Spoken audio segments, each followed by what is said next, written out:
අයිබෝන් යාළුවනේ ඔයාලා හැමෝම අදරින් පිළිගන්නවා vocal workouts with Vishmi series එකේ 21 වෙනි එපිසෝඩ් එකට. ඉතින් අද අපි කතා කරන්න යන්නේ vocal health එක ගැන. ඊටාම වැදගත් මාතෘකාවක් සිංගර් කෙනෙක් නම් ඔයා. ඉතින් එහෙනම් දිගටම රැඳිලා ඉන්න. පහුගිය සතියේ මට මගේ ටියුටෝරියල් වීඩියෝ එක ගේන්න බැරි වුණා. ඒකට හේතුවක් තිබ්බා. මම අසනීප වෙලා හිටියේ. මට laryngitis හැදිලා තිබ්බා. laryngitis කියන්නේ මොකක්ද කියලා දන්නේ නැත්නම් අර කටහඬ බල්ලෝ කාලා වගේ වෙන්නේ අන්න ඒක තමයි. ඉතින් ඒකින්ද මම වීක් එක පොඩක් රෙස්ට් කරා මගේ වොයිස් එක හීල් කරගන්න ඕනේ හින්දා. ඉතින් මම මේ වීඩියෝ එක දැන් දානකොට මම මේ පහුගිය වීකෙන්ඩ් එකෙත් ගිග් එකක් සිං කරන්න මට තිබුණා. ඉතින් ඒකින්ද ඒකටත් එක්ක මම ඉතින් ප්‍රපෙයාර් වෙන්න ඕනේ හින්දා මම පොඩි බ්‍රේක් එකක් ගත්තා මේ වීක් එකේම. මේ ලෙඩ වෙච්ච ඉන්සිඩන්ට් එකත් එක්ක මම හිතුවා කොහොමද ඔයගොල්ලන්ට පර්ෆෝමන්ස් එකක් අප්කමින් පර්ෆෝමන්ස් එකක් තියෙද්දී ඔයගොල්ලන්ගේ vocal health එක ඔයගොල්ලෝ හරියට තියාගෙන යන්නේ කොහොමද ඔයගොල්ලෝ ඉක්මනට recover වෙන්නේ කියලා පොඩි වීඩියෝ එකක් කරන්න. ඉතින් upcoming performance එකක් නැතත් ඔයගොල්ලන්ට generally everyday ඔයගොල්ලන්ට කරන්න පුළුවන් tips මම මේ වීඩියෝ එකෙන් අරගෙන එනවා. ඉතින් ඔයාලා මගේ subscribersලා නම් මතක් කරන්න ඕනේ ස්තුතියි මාත් එක්ක රැඳිලා ඉන්නවට. තාමත් subscribe කරලා නැත්නම් ඔයගොල්ලෝ අනිවාර්යෙන් icon එක ඔබලා subscribe කරන්න. මොකද මාව motivate වෙනවා මේ videos ඔයගොල්ලන්ට දිගටම අරගෙන එන්න.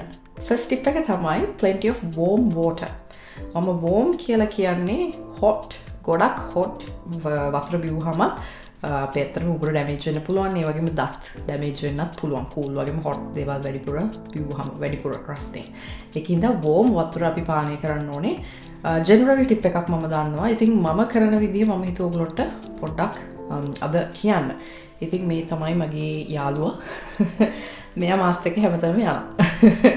මෙයා පේනවා ඇති කොච්චර මාත් එක්ක ට්‍රැවල් කරනවාද කියලා මේ හැමතැනම තියෙන ඩෙන්ට්ස් එක්ක. ඉතින් මම ටීච් කරන්න යද්දිත් මම මේක අරගෙන යනවා. මේ මගේ hot water bottle එක, flask එක. මේකට මම කරන්නේ මම ටී බෑග් එකක් දාලා මම honey චුට්ටක් දාලා ginger පොඩ්ඩක් දාලා කෑලි කපලා මේකට දාලා අරගෙන යනවා මම බොන්න. ඉතින් ඔයගොල්ලන්ට පුළුවන් එක එක විදිහට මේ ටී එක හදාගන්න. සමහරු honey, lemon, ginger මේ තුනම දානවා. සමහරු cinnamon දානවා. ඉතින් මම personally කැමති ඇත්තටම hot water, honey, ginger a little bit. not පොඩ්ඩක් දාලා ගොඩක් දාන්න නැතුව චුට්ටක් දාලා බොන්න. මොකද මේක මම හැමතිස්සෙම බොන හින්දා ගොඩක් මේ අනවශ්‍ය ලෙස මට මේක දාන්න ඕනේ නැහැ. ඒක හින්දා ගොඩක් කර තදට හැමතිස්සෙම බොන්න හදන්නත් එපා මේ ටී එක. මේක එහෙනම් light ටී එකක් විදිහට ඔයාලා හදාගෙන දවස් 30 පානය කරන්න. හැබැයි ඔයාලට එක වෙලාවක විතරක් හදාගන්න පුළුවන් නම් මේ ටී එක එතකොට ඔයාලට පුළුවන් පොඩ්ඩක් ස්ට්‍රෝං කරලා හදාගන්න. ඉතින් මම මේක හැමතිස්සෙම බොන හින්දා මම ෂේප් එකේ තමයි බොන්නේ. හෝම් ටී එකක් ඔන්න ඔය විදිහට ඔයගොල්ලෝ හදාගෙන බීලා බලන්න. දිගටම හැමදාම කරන්න ඕනේ. ඔයගොල්ලෝ අසනීප තත්ත්වයෙන් ඉන්නවා නම් performance එකක් ළඟම එනවා නම් කරන්න ඕනේ දේ. දෙවෙනි ටිප් එක විදිහට මම මෙන්න මෙයාව ගෙනවා. honey bottle එකක්. මම දන්නවා දැන් අපි කතා කරා honey දාලා අපි ටී බොන්න ඕනේ කියලා. මම personally තව කරන දෙයක් තමයි අතනම honey චුට්ටක් කන එක. මම ටේබල් ස්පූන් එකක් වගේ ප්‍රමාණයක් පොඩ්ඩක් ගිලිනවා කටට දාගෙන. අතට මම මැන ඉන්නේ මම මේකෙම දාගන්න. මොකද මේක මම විතරයි පාවිච්චි කරන්නේ. ඒක කන්සියුම් කරන්න ලේසි. ඔයගොල්ලන්ට පේනවා ඇති කොච්චර ප්‍රමාණයක් මම කන්සියුම් කරලා තියනවාද කියලා. ඉතින් මේක just pure honey 100% Australian මම ඉතින් මේන් ගන්න හින්දා ඔයගොල්ලන්ට පුළුවන් pure honey ලංකාවේ හොඳ pure honey තියෙනවා. අරගෙන පොඩ්ඩක් චුට්ටක් කන්න. මේක කරන්න ගොඩක් කරන්න යන්න එපා. මොකද මේ හැමතිස්සෙම honey කන්න හොඳ නෑනේ, sugar නේ. ඒක හින්දා මම කරන්නේ ගොඩක් වෙලාවට එක්කෝ රැඩ් නිදාගන්න යන කලින් සමහරවිට පොඩ්ඩක් කනවා. නැත්තම් තවත් වෙලාවට දැන් මේ අස්නීපයෙන් ඉන්නකොට නිකන් පොඩක් කරන්න හිතෙනවනේ. ඒ වෙලාවට කැස්සක් වගේ නිකන් එන්න හදන වෙලාවට මම සමහරවිට මේකෙන් චුට්ටක් අහලා උගුර සූට් කරගන්නවා. ඊළඟට මම මේ පොඩි පවුච් එකක් මම මේ පවුච් එක මම දාගෙන තියෙන්නේ. අතර මම යූස් කරන දේවල් මේ දවස්වල පහුගිය සතියේ මම යූස් කරපු දේවල් ටික. ඒ වගේම එදිනෙදත් ඔයගොල්ලන්ට මේ දේවල් ටික යූස් කරන්න පුළුවන්. ඔයගොල්ලන්ගේ vocal health එක හොඳට තියාගන්න. ඉතින් මේ පවුච් එක පෙන්නුවේ මම ඇත්තටම මේක තමයි මම ඔක්කොම ටික දාගෙන ඉන්නේ. ඒකින් හින්දා ෆස්ට් මම එන්නම් මෙන්න මෙයාව. මෙන්න මෙයා ඇවිල්ලා පේනවා ඇති ඉන්හේලර් එකක්. වික්ස් ඉන්හේලර්. මම මේක ගත්තේ ඇත්තටම මෙහි කෙමිස්ට් කියලා දෙනවා ෆාමසි එකක්. මේ ෆාමසියෙන් තමයි මේක ගත්තේ මම. ලංකාවෙත් මං හිතනවා මේව ඇති කියලා. ඉතින් මම මේක යූස් කරනවා මගේ නහයේ හරිම සනීපයක් දැනෙන්නේ. නහයේ තියෙන congestion වචන කියන්න බෑ. congestion එක මගේ අරව ගන්න. ඇත්තට මේ වෙන මුකුත් නෙමෙයි. වික්ස් වරදවා වටහා ගන්න එපා.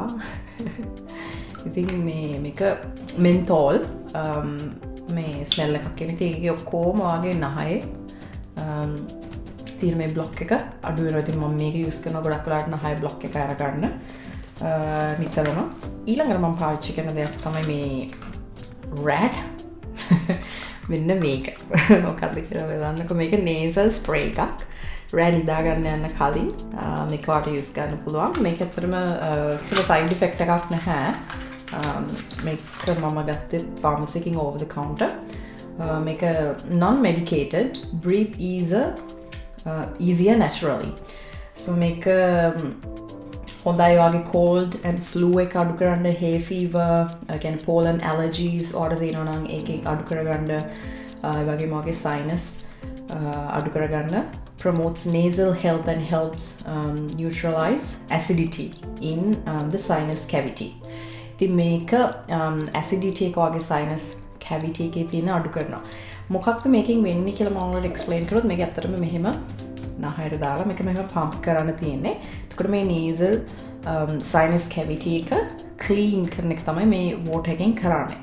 ඉතින් මේක රැට නිදා ගන්න යන්න කලින් කරන එක ඉතාලම useful singers-ලාට. මොකද අපි දවස් 30ෙම දූවිල්ලේ ගිහිල්ලා දැන් මේ තියෙන සෙම අමාරු ඔක්කොම එක්ක අපේ මේ නහය ඒරියා එක හරිම dirty නේ. ඉතින් අපි රැට ඇවිල්ලා නිදාගත්තාම මේ acidity එකක් මේ create වෙනවා අපේ මේ sinus cavity එකේ.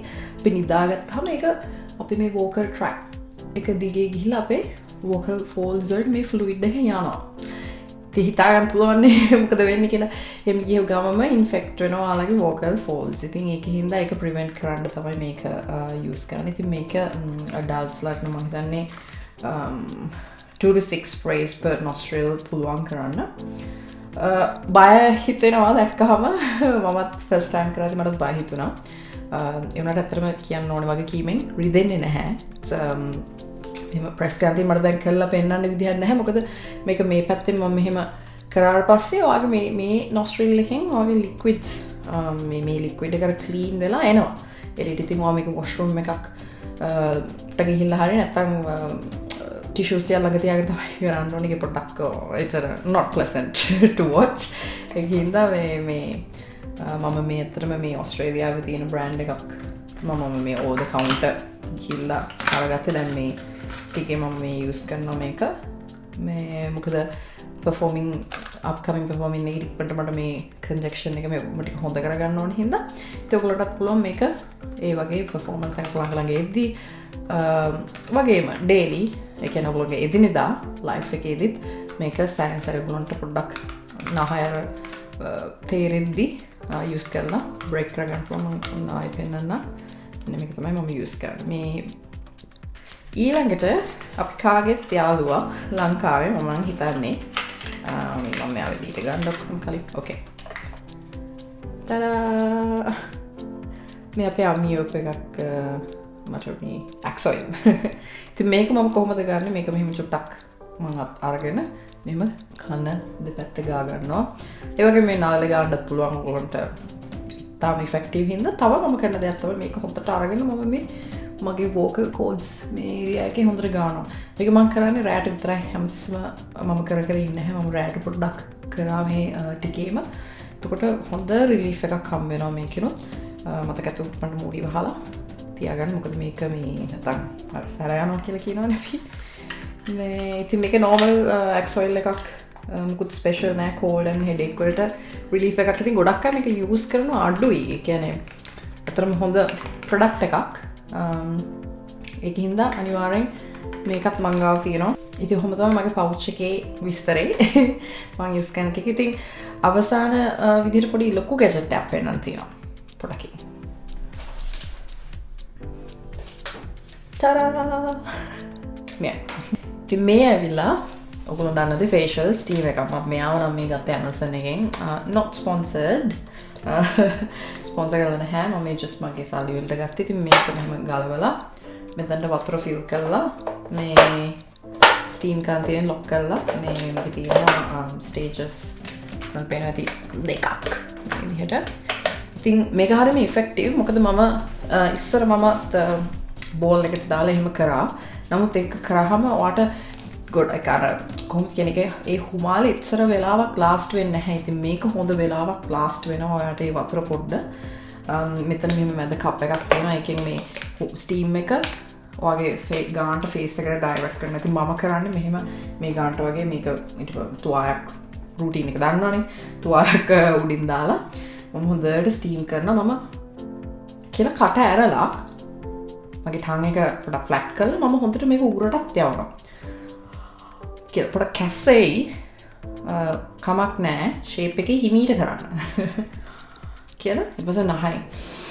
කළා හොඳට මේ ස්ටීම් එක ගන්නවා. ඉතින් මේ ස්ටීමින් මෙතඩ් එක ඉතාම වැදගත්. මොකද හේතුව තමයි මේ ඇත්තටම යන්නේ මොයිස්ට් එකත් එක්ක තියෙන එයා එකනේ අපි සාමාන්‍යයෙන් අසනීප වුණාම අපේ නහය මේ ඔක්කොම වේලෙනවා. ඉතින් මේ ස්ටීම් එක මගින් මේ සෙම ඔක්කොම බූල් කරලා මේක පල්ලහැට ඒ කියන්නේ ෆ්ලෂ් කරලා යවන්න මේක නැති කරන්න මේ සෙම ඉතාම වැදගත්.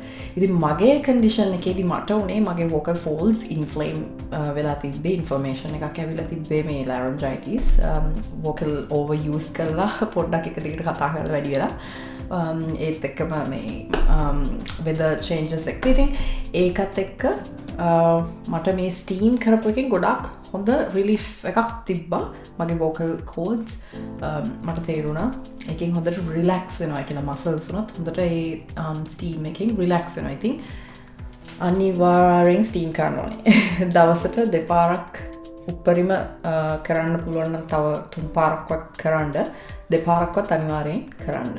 ඉතින් උදේට කරන්න පුළුවන් වාට නැගිට ගමන් ඊට පස්සේ රෑනිකා ගන්න යන්න කලින් කරන්න පුළුවන්. හරි ඔය ඔක්කොම අතරතුර මට ඔයගොල්ලෝට ජෙනරලි කියන්න ඕන දේවල් කීපයක් තියෙනවා. අනිවාර්යෙන් ඕගොල්ලෝ කතා නොකර ඉන්න ඕනේ. වෝකල් එක හීල් වෙන්න දෙන්න ඕන ඔයාලා ස්නීපින් ඉන්නවනම්.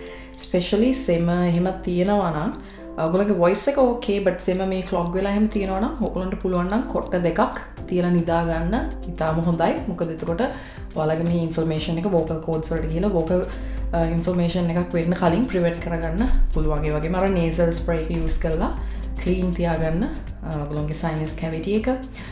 ඒ වගේම තමයි උගුරට ඉන්ෆෙක්ෂන් එක යනවා කියලා ඔයාලට හිතෙනවා නම් ටක් ගාලා warm water ලුණු ටීස්පූන් එකක් දිය කරලා උදේටයි රෑටයි අනිවාර්යෙන් ගාගල් කරන්න. ඒකෙනුත් ලොකු රිලීෆ් එකක් ඔයගොල්ලන්ට හම්බ වෙනවා. මොකද ඒක නිකන් සේලයින් එක. ඇත්තටම අපේ vocal cords වල තියෙන acidity එක ගානට බැලන්ස් වෙනවා. ඒකෙන් ක්ලෙන්ස් වෙනවා ඔයගොල්ලෝගේ උගුර. ඒ වගේම තමයි ඔයගොල්ලන්ට පුළුවන් නම් කරන්න milk නොබී ඉන්න. මම පහුගිය සතියේම මම ඉතාම කොෆි ලව කෙනෙක් ඒ වගේම ටී ලව කෙනෙක්. ඉතින් මම ඒ දෙකෙන්ම ඈත්ලා හිටියේ. මම ටී බිව්වෙත් නෑ කොෆි බිව්වෙත් නෑ. මම just green tea, plain tea, cinnamon tea මේ වගේ plain teas විතරයි මම බිව්වේ. ඉතින් මේ ඒ coffee milk කපලා හරි නැකිනොත් ඔයගොල්ලන්ගේ සෙම පොඩක් අඩු කරගන්න පුළුවන්. මොකද සෙම ෆ්ලේම් එකට හොඳ නෑ මේ කිරි ඔයගොල්ලෝ පානය කරාම ඒක නිකන් බැඳෙනවා වගේ වෙනවා. ඉතින් හින්දා සතියක් මම ඒක නවත්තලා හිටියේ. ඒක හෙල්ප්ෆුල් වුණා. ඒ ලාස්ට් ටිප් එක විදිහට ජෙනරලි මට කියන්න තියෙන්නේ ඔයගොල්ලෝ දැන් performance එකට යන්න කලින් ප්‍රැක්ටිස් කරන්න එපා ගොඩක්. mentally prepare වෙන්න. mentally මම මෙහෙම කරනවා කියලා prepare වෙන්න. හැබැයි physically ගොඩක් සිං කරන්න යන්න එපා. warm up කරන්න gig එකට කලින් හොඳට warm up කරලා ready වෙන්න. මේ විදිහට ඔයගොල්ලෝගේ vocal එක ඔයගොල්ලන්ට පුළුවන් හොඳට healthy විදිහට තියාගන්න. ඉතින් අද දවසෙත් මම හිතනවා ඔයගොල්ලෝ යමක් ඉගෙන ගන්න නැති කියලා මගෙන්. හැමදාම වගේ thank you මාත් එක්ක රැඳිලා ඉන්නවට.